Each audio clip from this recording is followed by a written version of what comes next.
Hi guys, this is the second lecture for the cardiovascular system and it's the most complex one. So out of all of the lessons that we have this unit, this is the one that you probably want to spend some time pausing when you need to catch up or rewinding or rewatching parts of it.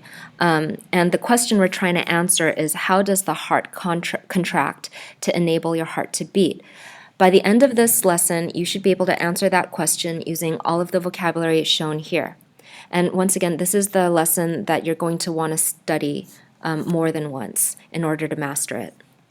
So let's start with the heartbeat, the cardiac cycle. This is what actually allows blood to flow through your entire body at a regular pace in a way that keeps you alive. So you can pause to read the text whenever you need to, but basically to sum it up, you have a lot of blood in your body. Just imagine a gallon jug of milk, and if you're on the larger side, like if you're taller or if you're bigger, then just imagine another maybe half gallon or so on top of that. And that's how much blood your heart is trying to pump throughout your entire body pretty much every minute. Your atrial muscle cells and your ventricular muscle cells have to coordinate in a way that allows the blood to go in the right direction at the right time at a regular and controlled pace. And you have two systems that act together to regulate heart activity, the autonomic nervous system and the intrinsic conduction system, which is also called the nodal system. So the autonomic nervous system, we've already talked about this before. This is the involuntary part of your nervous system, part of the motor division.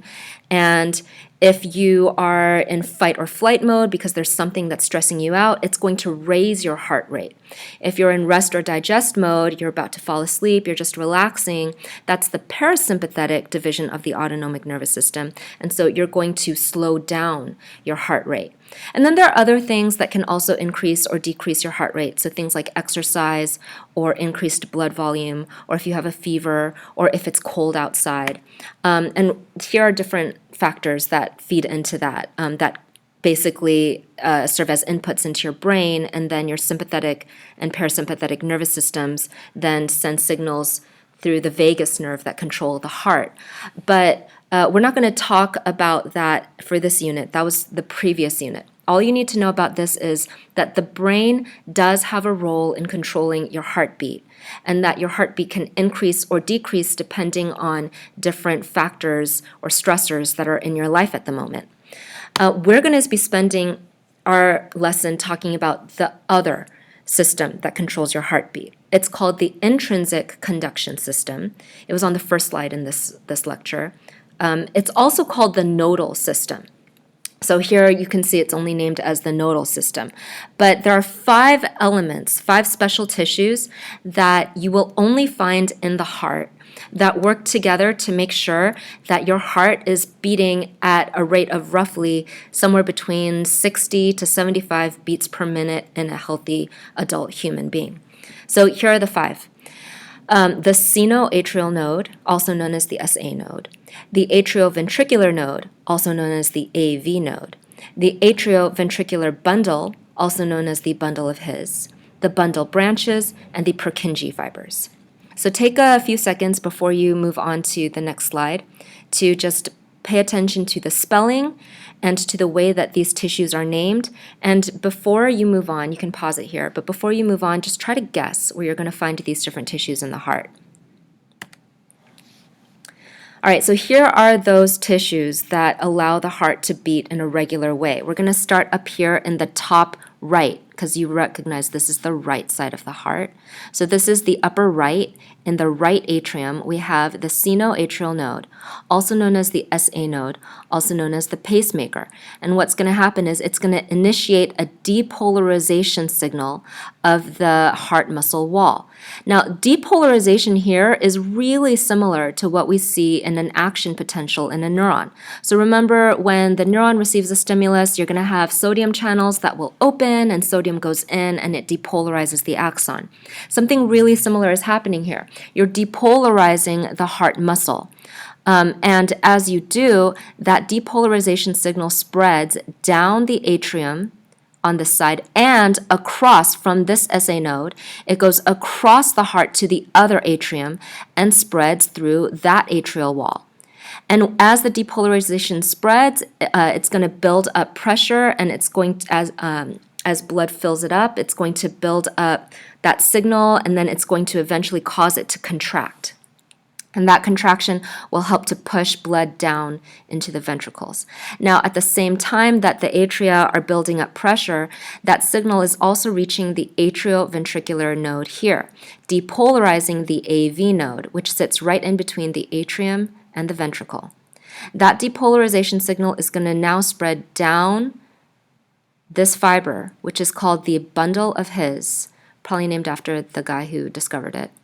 And then from there, when it gets to the meaty part of the septum, it splits into a bundle branch that goes to the right and another bundle branch that goes to the left. And these are called bundle branches, and each one splits into smaller Purkinje fibers. And the Purkinje fibers, which you can see written here, the Purkinje fibers are named after, obviously, the guy who discovered them. And so you have a bundle branch splitting up into Purkinje fibers, and it goes down and around the apex and up the ventricular walls on all sides. So you have Purkinje fibers in the back, you have Purkinje fibers in the front, you have Purkinje fibers along the side, and then same thing here on the left side of the heart. And so as the depolarization spreads through the entire ventricle wall, the ventricles are filling with blood at the same time that pressure from these signals is building up, and eventually that's going to cause the ventricles to contract, which is going to push the blood out through the pulmonary branch and out through the aorta. Okay, so I can't show you, well, I guess I can show you this video. I would just have to narrate it because I have to mute my sound. You can also watch this video on Canvas because I loaded it there separately, and you can watch that video as many times as you want. You'll notice that we have a diagram of the heart on the left. We have an EKG or an ECG on the right, and so I'll play this video and I'll narrate as I see fit. Okay, so here you have the heart. You guys know that this is the SA node. You know that this is the AV node right there. Here is the bundle of His. Here are the bundle branches, and here are the Purkinje fibers going all the way up and around through the entire ventricle. So the SA node has depolarized, and its signal has also spread to the other atrium. It's also simultaneously going to depolarize the AV node. You'll notice at this point, by the way, that the atria are now full of blood. And so now you have the pressure of all that blood pushing down on the AV valves. At the same time, that pressure is building in the atrial walls and causing the atria to contract. And so you're already having blood drop down, but at the same time, the atria are contracting, actively pushing the rest of the blood to fill the ventricles so that it's fast and efficient. Now, the ventricles are full of blood, but in order to cause them to contract, you have the depolarization from the AV node passing down the septum. It's going to now crawl up the ventricular walls. And as it crawls up the ventricular walls, it's going to trigger the ventricles to contract, pushing blood out through the pulmonary trunk and the aorta. And all of that is measured in something that we call an electrocardiogram, also known as an ECG. You'll notice it looks a lot like the EEG that we learned about in our last unit, with some differences, but the basic principle behind both of those are the same. You're measuring the electrical activity in the tissue as it goes through a regular cycle. So here we have the atrial walls depolarizing, and so you have this little bump from the atrial walls. It's called the P wave. So when you see the P wave, you know that the atria are depolarizing. That's going to push the blood into the ventricles, and as the atria empty and the ventricles fill, that's going to make up what we call the PQ segment. So the atria are now depolarizing, and so the EEG or the ECG, goes down. Right? So you had that bump as the atria were depolarized, now they're repolarizing, and so that bump goes down. Now that signal is going to travel up and around and through all the ventricular walls. And so we're going to have a really fast and sharp depolarization of the ventricle walls. And then as the signal passes through them, they're going to repolarize again, and they'll even hyperpolarize for a short while. And that is what we call the QRS wave. So the Q point is this low point right here. The R is the high point up here, and the S is the especially low point down there. So it's the QRS wave. And that's when the ventricles are depolarizing all at once. Now the ventricles are repolarizing again, so they're back to normal. That's called the ST segment. Can we go back for a second? Okay, right there. So that's the ST segment. And during this time, the blood, sorry about that. So as we get to the ST segment, the depolarization has already passed through the ventricular walls, and that means the ventricles have already contracted, pushing the blood out through the aorta and the pulmonary trunk. Now the ventricles are going to relax. As they do, they're going to repolarize fully, and that's called the T wave. That resets the ventricles. Okay, so that was it. And once again, you can see that on Canvas. I posted that YouTube video separately, and it has its own narration. So once again, here are all the steps. 1, 2, 3, 4, 5, 6, 7, 8. Why don't you pause this video and go through the steps, and as you do, you should be able to point out on the diagram over here to the right which part of the diagram is corresponding to each of these steps. And when you're ready, you can move on to the next slide with the video. Okay, now I want you to try that again, but this time you don't have the text with you. So pause the video and just look at this image. And I want you, from memory, identify what happens first, what happens next. After that, what happens here at the AV node. And then that depolarization signal travels where? And what are the names of each of these parts as they do? You also try to predict, before we get there, try to predict for the EKG or the ECG, because those two terms are the same. Would you see a bump here? Would you see a dip in the ECG here? Would you see, like, where would you see the peaks and dips in an ECG? And then when you're ready, you can resume the video. And when you resume, please have your unlabeled ECG handout that is in Google Drive printed out and right next to you. And as we go through the next parts of this, I want you to fill it out. Okay, I'm going to introduce two new terms here, and they are systole and diastole. The term systole refers to contraction, and the term diastole refers to relaxation. But in particular, between atrial systole and ventricular systole, which do you think is stronger? So the answer is ventricular systole. Now, between atrial diastole and ventricular diastole, which do you think is stronger? And the answer is ventricular diastole.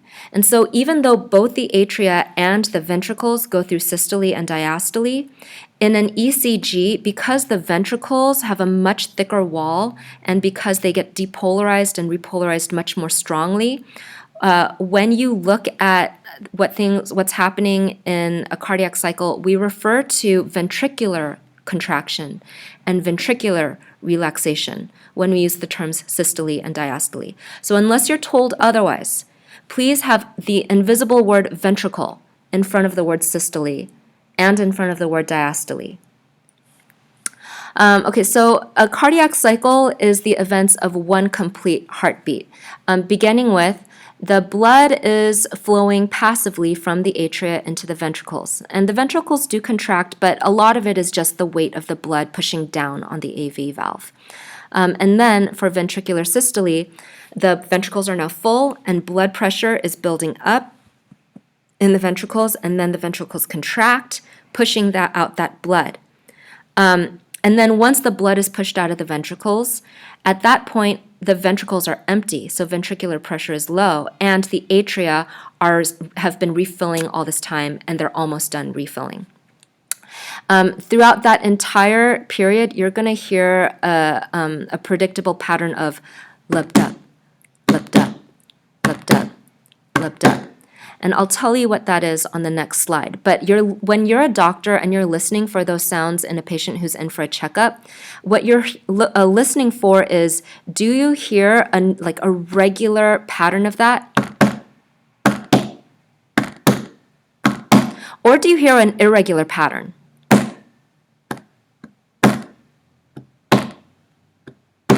Or something like that, right? Like it could sound a little bit off. And if you hear something that sounds off, we call it a murmur. And it usually indicates that there are valve problems. Now, the reason why a murmur indicates that there are valve problems, you know what, let's see. I'm going to go back. Okay, the reason why a murmur indicates that there are valve problems is because that lub-dub that you hear is the sound of the atrioventricular valves shutting closed and the semilunar valves shutting closed after blood has passed through that chamber. So here's what happens. The sinoatrial node depolarizes. That spreads through the atrial walls on both sides, and it depolarizes the AV node. Now at this point, blood has filled the atria and is starting to push down on the atrioventriculars, and then the atrial walls contract, pushing the rest of the blood through. And when the blood is through, this valve here shuts at the same time that this valve here shuts. And remember, these are the right and left atrioventricular valves, and when that happens, you hear a through the stethoscope. So that's the lub sound. At this point, the ventricles are now full. You have depolarization down the bundle of His and up the Purkinje fibers. That's going to trigger the ventricles to contract, pushing the blood out through the pulmonary trunk and out through the aorta. And then once the blood is pushed out, these valves will shut, and you're going to hear a dub sound. So is this shutting, then this shutting. Once again, this is shutting, then this is shutting. So the two atrioventricular valves shut at the same time. That's the first sound.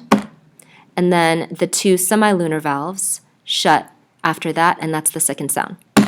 And then you have that pause in between one pattern and the next one.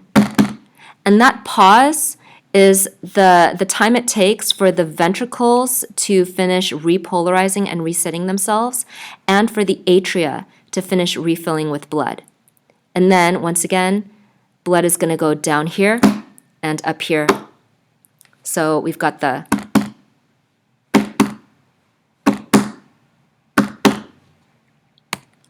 and so those are the sounds that you hear as the valves are shutting after systole and diastole.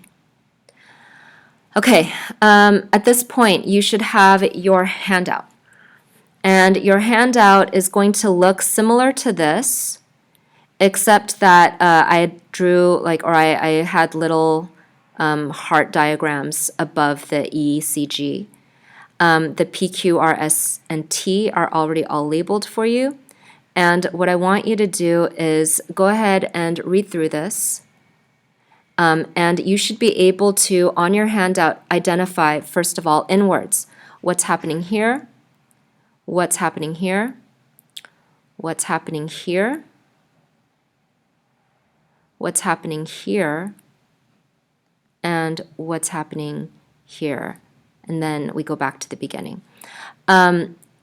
If you want, you can also re-watch that video from earlier because they explain the thing.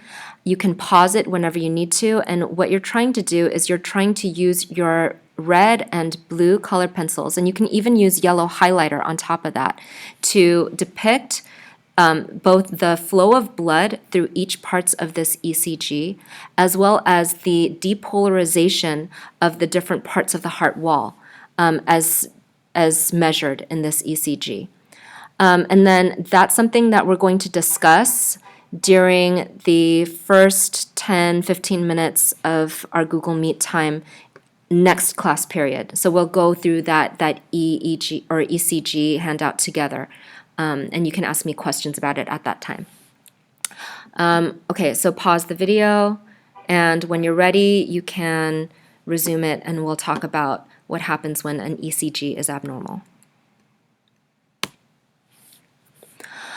All right, you guys, so this is what an ECG looks like. You have a regular PQRS and T segment with a small u in between, and then you have another PQRS T, and the interval between one R and another R is usually very, very regular. In a healthy person, roughly 0.6 to 1 second.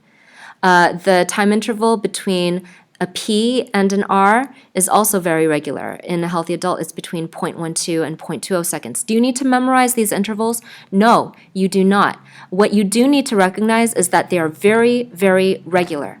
And that if they're irregular, that's how you know that something is wrong. It's an indication that the cardiac rhythm is off. And so here is what a normal heartbeat should look like. From peak to peak, very, very regular. From P wave to P wave, from P wave to P wave, very regular. But what if you see this instead? So if you see a fast heartbeat, but it's regular, that could indicate a few different things. It could indicate that you have high blood pressure. It could indicate that you have, cardiovascular disease. If you have a slow heartbeat like this, it could indicate that you have low blood pressure. So maybe it's taking a long time for your heart to fill because of different reasons. And then there's this one. This is the weird one. So here you can see that the distance from one peak to another changes every now and then.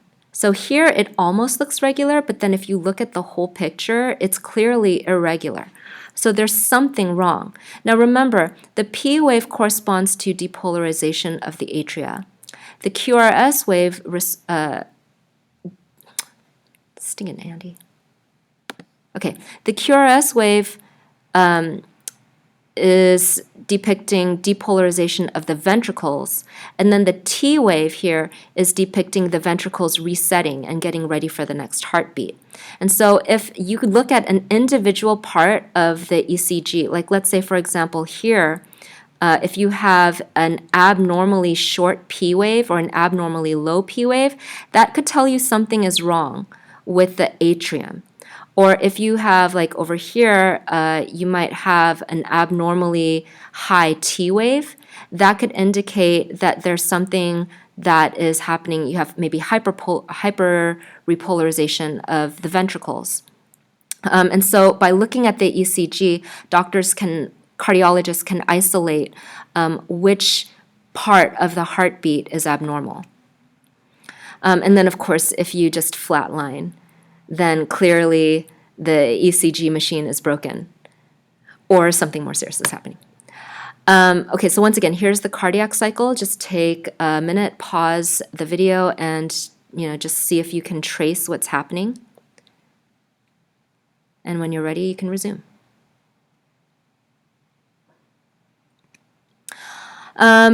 We're going to talk about this at the end of this unit again. I just want to spend a minute to introduce it now. So there are lots of different things that can go wrong with your heart, especially as you get older, or especially if you have a heart defect that you might have been born with.